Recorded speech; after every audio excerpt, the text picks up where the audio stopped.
Doctor Manmohan Singh ji, हमारे भूतपूर्व प्रधानमंत्री, वर्किंग कमेटी के सभी members, PCC presidents, CLP leaders और देश भर से आए हुए हमारे MPs, ex MPs, MLAs, district presidents और फ्रंटल ऑर्गेनाइजेशन के सभी साथियों,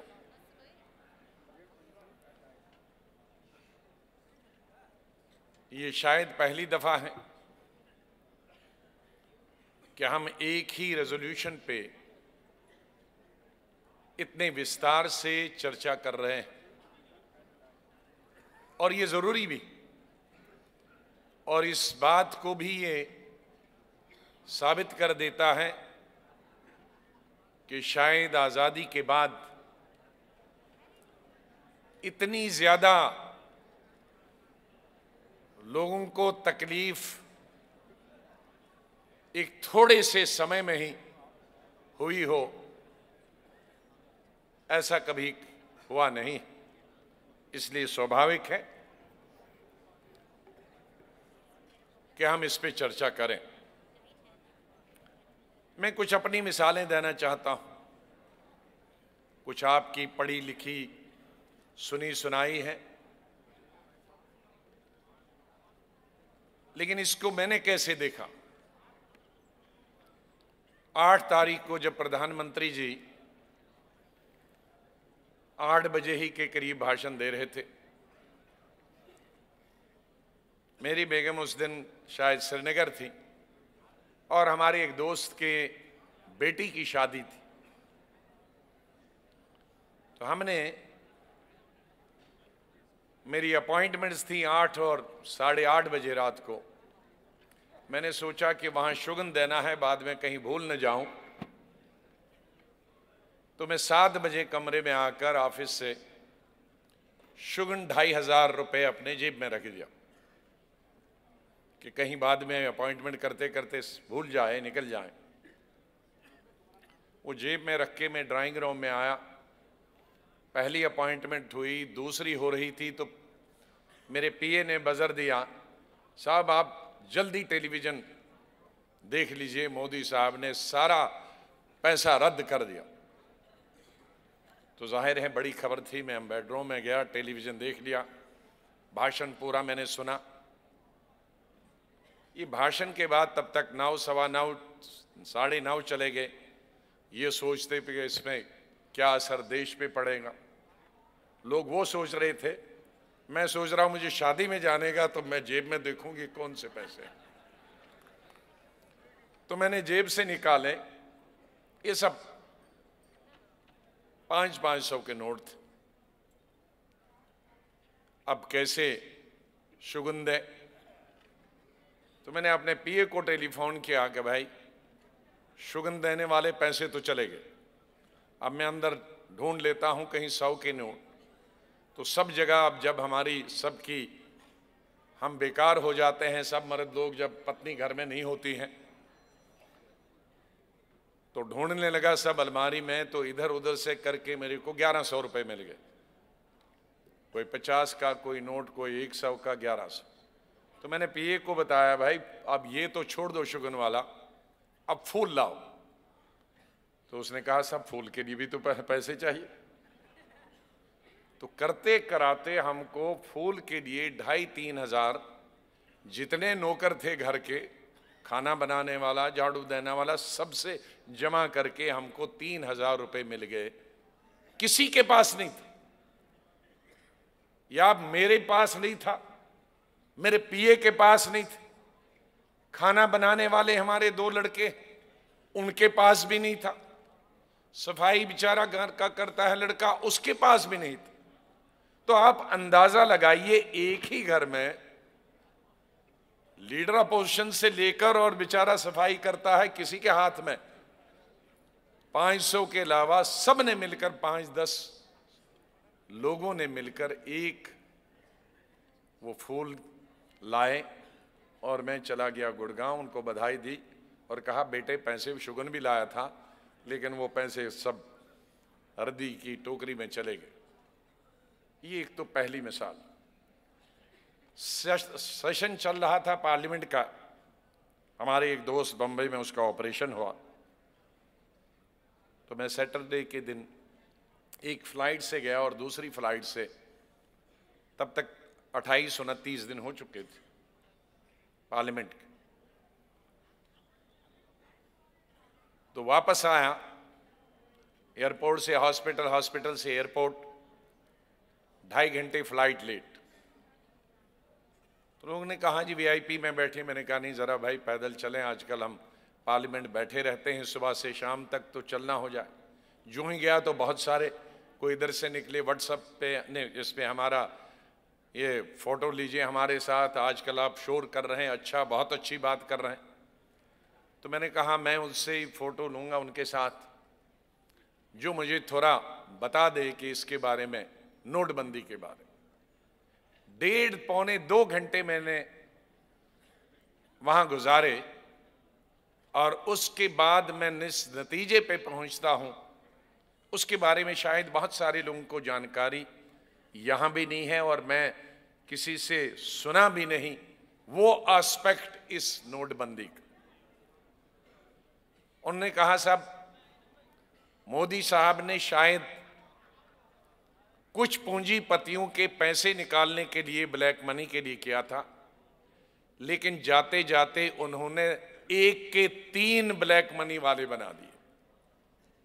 मैंने सोचा और समझा उस केस को।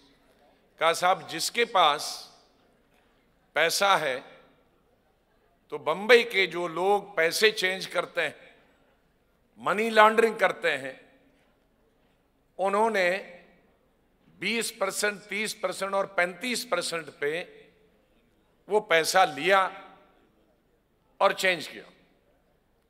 तो एक व्यक्ति के पास अगर 100 करोड़ है तो उसमें से वो 30 से 35 करोड़ तो वो एक्सचेंज वाला ले गया। तो अब उसके पास फिर भी 70-75 करोड़ रह गया, लेकिन इसके पास 35 करोड़ आए।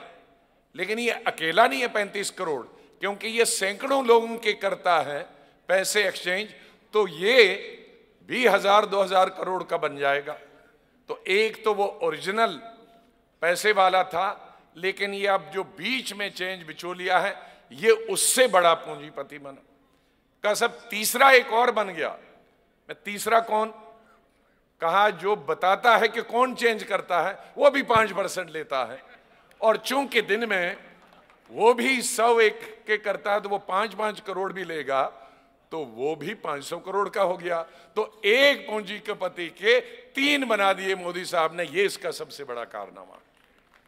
और ये मैं किसी से सुनी सुनाई नहीं हूं, ये मैं जो 2.5 घंटे फ्लाइट लेट है, उस फ्लाइट का, उसके मालिक का बहुत धन्यवाद करता हूं कि इतना नॉलेज शायद मुझे कभी नहीं मिलता एक जगह में जहां पूरे मुंबई के लोग थे।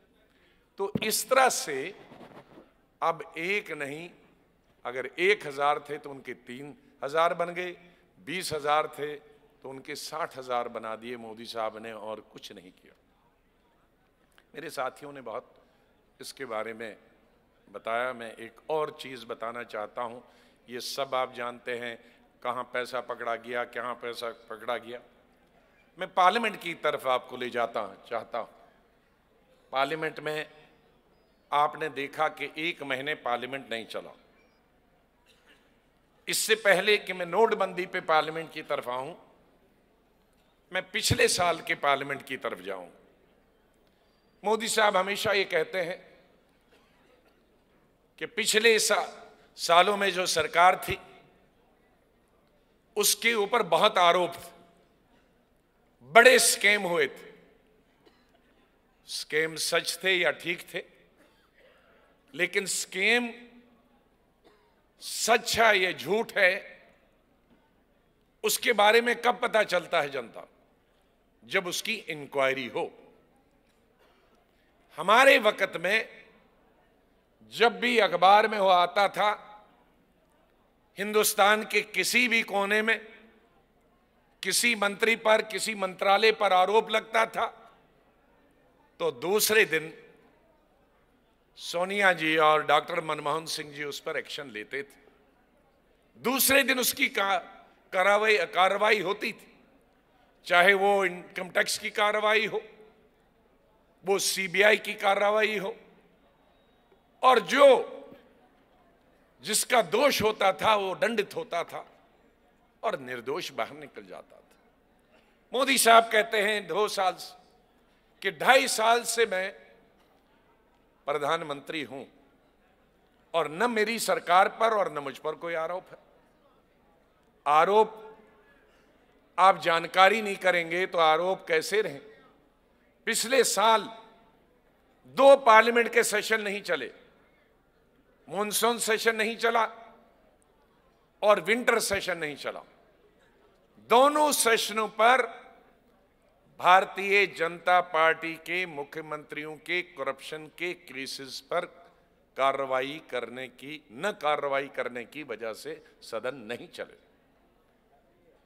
व्यापम केस, जिसमें लाखों बच्चों की जिंदगी चली गई, एग्जामिनेशन में एक बैठता है, रिजल्ट किसी दूसरे का निकलता है। आज तक हमने देखा है कि कहीं एक व्यक्ति भी मारा जाए तो उसकी जांच होती है और पता चलता है। व्यापम में एक अकेला केस जिसमें 50-60 विटनेसों से ज्यादा लोग मारे गए। ये दुनिया की कैसी स्टेट है? ये दुनिया का कैसा प्रांत है जिसमें 50 से 60 विटनेसेस मारे जाएं और एक भी अपराधी पकड़ा नहीं जाए? ये इसीलिए है कि सरकार ही या तो उनके मारने में शामिल है या मरवाने में उनके शामिल है। और ये एक ऐसा केस है कि जिस पर प्रधानमंत्री चुप है और उसमें सरकार किसकी है? 14 साल से भारतीय जनता पार्टी की सरकार है। और फिर भी माननीय प्रधानमंत्री जी कहेंगे कि हम बड़े साफ सुथरे हैं। उनकी दूसरी सरकार छत्तीसगढ़ 32,000 करोड़ का अनाज का घोटाला है। उन्होंने 1 रुपए 1 किलो अनाज देने का निर्णय लिया, लेकिन साथ ही 20 या 22 लाख फर्जी राशन कार्ड भी बनाए और उन राशन कार्डों पर बराबर 4-5 साल उन 20-22 लाख राशन कार्डों पर ये 1 रुपए के अनाज फी किलो के हिसाब से पैसा निकलता, जो कई हजार 32,000 करोड़ है। और माननीय मुख्यमंत्री जो है उनके भी FIR हुआ है, लेकिन माननीय प्रधानमंत्री इंक्वायरी नहीं करेंगे और कहेंगे हमारा तो कुछ हुआ ही नहीं। शायद उनके लिए 32,000 करोड़ ज्यादा बड़ा स्कैम नहीं है, ये छोटा स्कैम है। शायद इससे बड़ा हो तो शायद फिर इंक्वायरी करेंगे। इसी तरह से राजस्थान के अंदर भी हमारे ऊपर तो उन्होंने कहा कि कोयला ऐसे ही दे दिया, लेकिन वहां क्या हो रहा? कितने हजार करोड़ के खदाने बगैर दिए इसी के दिए हैं, टेंडर के दिए गए हैं, अलॉट किए गए हैं। इस पर भी सदन नहीं चला। क्यों नहीं आप इंक्वायरी करते? माननीय प्रधानमंत्री जी, राहुल जी ने खुले अखबार आपके सामने केस रखे। 2 करप्शन जहां आपने खुद ही पैसे लिए, एक में 40 करोड़ है, एक में 25 करोड़ है, 35 करोड़ है, उसकी भी इंक्वायरी नहीं। तो आप इंक्वायरी नहीं करेंगे तो आप कहेंगे स्कैम हुआ ही नहीं। और जैसे हमारे एक साथी ने अभी बताया कि अब दुनिया का सबसे बड़ा स्कैम ये नोटबंदी है। ये सबसे बड़ा स्कैम है। जब भी इसकी इंक्वायरी होगी, कैसे इंक्वायरी होगी, कब होगी, लेकिन आज मैं ये दावे से कहता हूं कि दुनिया का सबसे बड़ा स्कैम। ये कभी हुआ है कि यहां आप हम नीचे ऊपर मजदूर किसान 4,000 रुपए से ज्यादा नहीं निकाल सकता, 4,500 रुपए से ना ज्यादा निकाल नहीं सकता। लेकिन कहीं 80,000 करोड़, कहीं 90,000 करोड़, कहीं 3,000 करोड़, कहीं 5,000 करोड़ पिछले दरवाजे से निकलता। इतनी करप्शन बैंकों में दुनिया भर में नहीं हुई है जितनी अगले दरवाजे से 2,000, पिछले दरवाजे से 2,00,000 करोड़। ये कहीं ऐसा हुआ? क्या वजह है? क्या आज इसी 1-1.5 महीने में, इससे पहले नोटबंदी से पहले बिहार ने हर डिस्ट्रिक्ट लेवल पे नेशनल बीजेपी के नाम पे डिस्ट्रिक्ट के लिए जमीनें ली? क्या वजह है कि उन्होंने उड़ीसा के अंदर डिस्ट्रिक्ट ऑफिस के लिए ऑल इंडिया बीजेपी के नाम पर जमीनें ली, कैश में ली? आपसे मैं निवेदन करता हूं कि आप भी अपने अपने डिस्ट्रिक्ट में अपने अपने कलेक्टर से आरटीआई में मालूम कराइए कि सितंबर अक्टूबर के वक्त में बीजेपी ने कितनी जमीन अपने दफ्तरों के लिए ली। उसका मतलब था कि भारतीय जनता पार्टी के कुछ लोगों को जरूर मालूम था कि जिन्होंने ये हजारों करोड़ रुपया अपना बाहर निकाला, उसको चेंज किया, बैंकों में रखा और बाकियों के लिए ईमानदारी दिखा रहे। पार्लियामेंट इसलिए नहीं चला, अब मैं आज के जो पार्लियामेंट पिछले सत्र नहीं चला उसकी वजह थी कि सभी विपक्ष में, और हमारी मांग थी कांग्रेस की जो नोटिस दिया था जिसको सभी दलों ने समर्थन दिया कि माननीय प्रधानमंत्री जी सदन में आए और जवाब दें। प्रधानमंत्री जी जब बने थे तो सदन में उन्होंने सर झुका के सलाम किया था, सीढ़ी पे अपना सर रखा था और कहा था कि मैं इसका आदर करता हूं। लेकिन जितना अपमान माननीय प्रधानमंत्री जी ने पार्लियामेंट का किया है इन 70 साल में, इतना दुनिया में कभी नहीं हुआ। पंडित जवाहरलाल नेहरू जी के जमाने में न तो हम मंत्री थे न तो राजनीति में थे, लेकिन उनके बारे में यही कहा जाता कि जब भी कोई शोर होता था, थोड़ा सा तू मैं हो जाती थी विपक्ष के उनके बीच में, प्रधानमंत्री जी जल्दी अपने कमरे से आकर आ जाते थे। उनका नाम लेने की तो बात ही नहीं। इंदिरा गांधी जी के साथ तो मैंने स्वयं काम किया है सरकार, वो तो 4 बजे तक सुबह के भी मैंने, और हमारे शिवराज जी यहाँ उन्होंने देखा सुबह 4 बजे एक दफ़ा वो हाउस सदन से उठी थी सुबह की 4 बजे तक। और ये माननीय प्रधानमंत्री जी सुबह 10 बजे आते हैं, हम लोगों से भी पहले, और हम लोगों के बाद जाते हैं कमरा पार्लियामेंट का अंदर। जिसने भी सोचा है पार्लियामेंट बड़े सोच समझ के किया। पार्लियामेंट के अंदर 2 चैम्बर हैं, लोकसभा और राज्यसभा, एमपीज के लिए सेंट्रल हॉल और बाकी चीजों के अलावा, लेकिन प्राइम मिनिस्टर का कमरा है और हर मंत्री का कमरा है, सीनियर हो या जूनियर मंत्री का कमरा हो।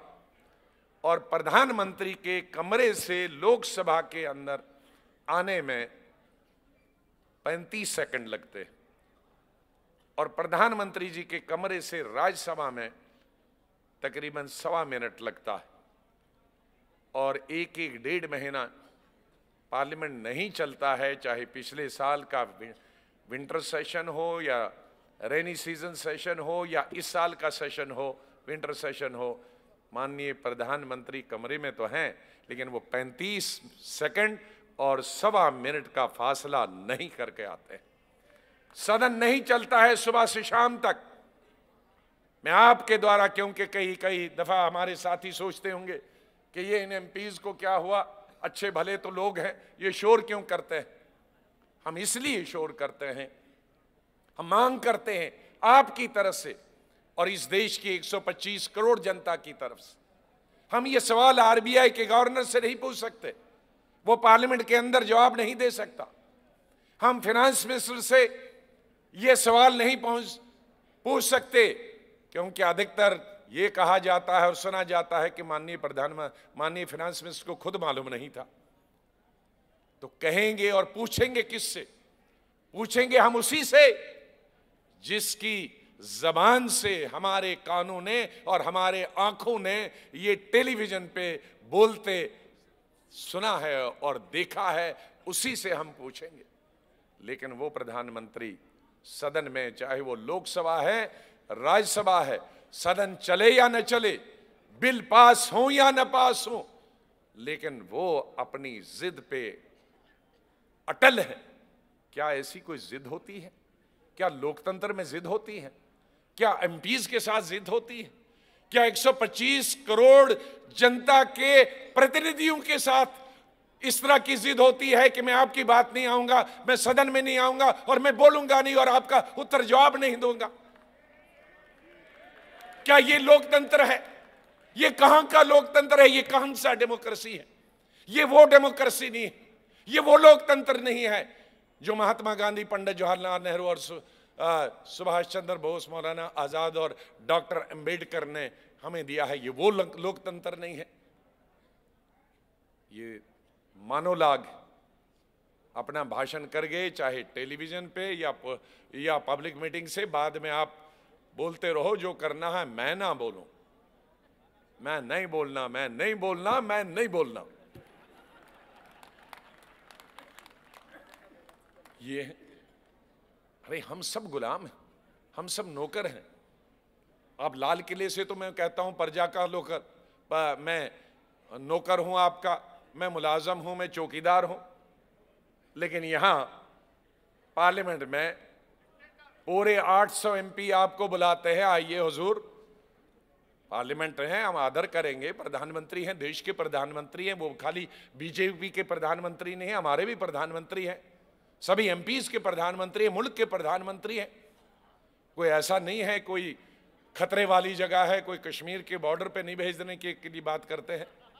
यहां हम उनकी रक्षा करेंगे। अगर वो डरते हैं, विपक्ष उनकी रक्षा करेगा, सही सलामत घर पहुंचाएंगे, देंगे, सही सलामत लाएंगे। लेकिन उत्तर तो दे रहे, क्यों? क्या सोच के लाया?